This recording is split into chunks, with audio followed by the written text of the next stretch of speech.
Hi guys, welcome to വീലെ. ഇതിനു മുൻപുള്ള വീഡിയോയിൽ എന്താണ് ബിഗ് ബാങ് തിയറി എന്നും എങ്ങനെയാണ് നമ്മൾ ബിഗ് ബാങ് അല്ലെങ്കിൽ മഹാവിസ്ഫോടന സിദ്ധാന്തത്തിലേക്ക് എത്തിച്ചേർന്നത് എന്നുമെല്ലാം കാണുകയുണ്ടായി. പക്ഷെ മഹാവിസ്ഫോടനവുമായി ബന്ധപ്പെട്ട ഏതൊരു ചർച്ചകൾക്കും അവസാനം ഒട്ടുമിക്ക ആളുകളും എത്തിച്ചേരുക ഒരു ചോദ്യത്തിലായിരിക്കും. 13.8 ബില്യൺ വർഷങ്ങൾക്ക് മുമ്പ് മഹാവിസ്ഫോടനത്തെ തുടർന്ന് ഈ ഒരു പ്രപഞ്ചം രൂപം കൊണ്ടുവെങ്കിൽ അതിനു മുൻപ് എന്തായിരുന്നു, എവിടെ നിന്നുമാണ് ഇവയെല്ലാം രൂപം കൊണ്ടുവന്നത് എന്നൊരു ചോദ്യം എല്ലാവരും ചോദിക്കും. അങ്ങനെ ചോദ്യങ്ങൾ അനേകമുണ്ടെങ്കിലും ഇന്നുവരെ ഈ ചോദ്യങ്ങൾക്കൊന്നും തന്നെ നമ്മുടെ ശാസ്ത്രലോകത്തിന് വ്യക്തമായ ഒരു ഉത്തരമില്ല എന്നുള്ളത് തന്നെയാണ് യാഥാർത്ഥ്യം. ആൽബർട്ട് ഐൻസ്റ്റീൻ്റെ ജനറൽ തിയറി ഓഫ് റിലേറ്റിവിറ്റിനെ പിന്തുടർന്ന് നമ്മൾ ഈ ചോദ്യത്തിന് ഉത്തരം തേടുകയാണെങ്കിൽ കാലം, അതുമല്ലെങ്കിൽ ടൈം ആരംഭിക്കുന്നത് തന്നെ ബിഗ് ബാങ്ങിനെ തുടർന്നാണ് എന്ന ഉത്തരത്തിലേക്കാകും നമ്മൾ എത്തിച്ചേരുക. കാലം, അതുമല്ലെങ്കിൽ സമയം ആരംഭിക്കുന്നത് തന്നെ ബിഗ് ബാങ്ങിനെ തുടർന്നാണെങ്കിൽ ബിഗ് ബാങ്ങിന് മുൻപ് എന്നൊരു ചോദ്യം അവിടെ അപ്രസക്തമാകുകയും ചെയ്യും. കാരണം സമയം, അതുമല്ലെങ്കിൽ കാലം നിലവിലില്ലാത്തൊരു കാലഘട്ടത്തിൽ അതിനു മുൻപ് എന്താണ് എന്നൊരു ചോദ്യത്തിന് എന്ത് പ്രസക്തി?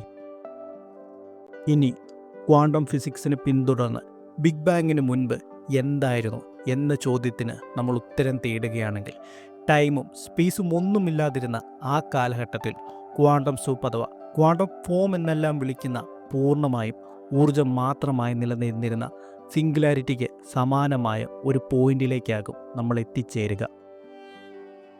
അങ്ങനെയുള്ള ക്വാണ്ടം ഫോമിലുണ്ടായിരുന്ന അനേകം ചെറിയ എനർജി ബബിളുകളിലൊന്ന് ഇന്ന് നാം കാണുന്ന രൂപത്തിലുള്ള ഒരു പ്രപഞ്ചമായി മാറുകയായിരുന്ന എന്ന ഉത്തരത്തിലാകും നമ്മൾ എത്തിച്ചേരുക.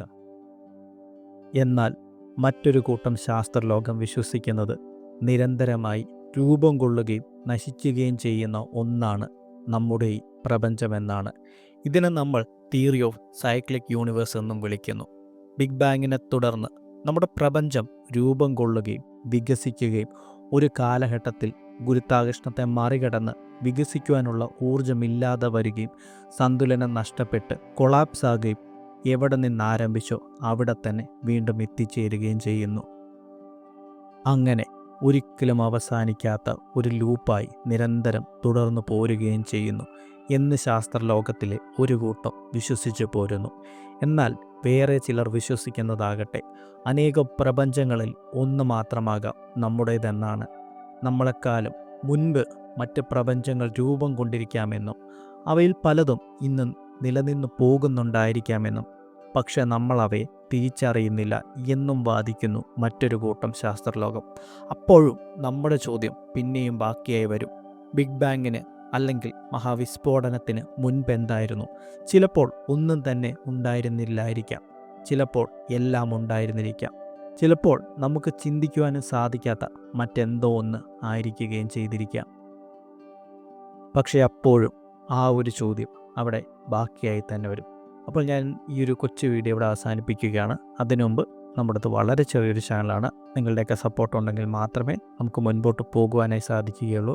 വീഡിയോയിൽ എന്തെങ്കിലും പോരായ്മകളുണ്ടെങ്കിൽ അത് തീർച്ചയായിട്ടും കമൻറ്റ് ചെയ്യണമെന്നും അതുപോലെ തന്നെ ചാനൽ ലൈക്ക് ചെയ്യണമെന്നും സബ്സ്ക്രൈബ് ചെയ്യണമെന്നും ഞാൻ നിങ്ങളുടെ അടുത്ത് റിക്വസ്റ്റ് ചെയ്യുകയാണ്. നമുക്ക് അടുത്തൊരു വീഡിയോയിലൂടെ കാണാം. Tata, bye bye.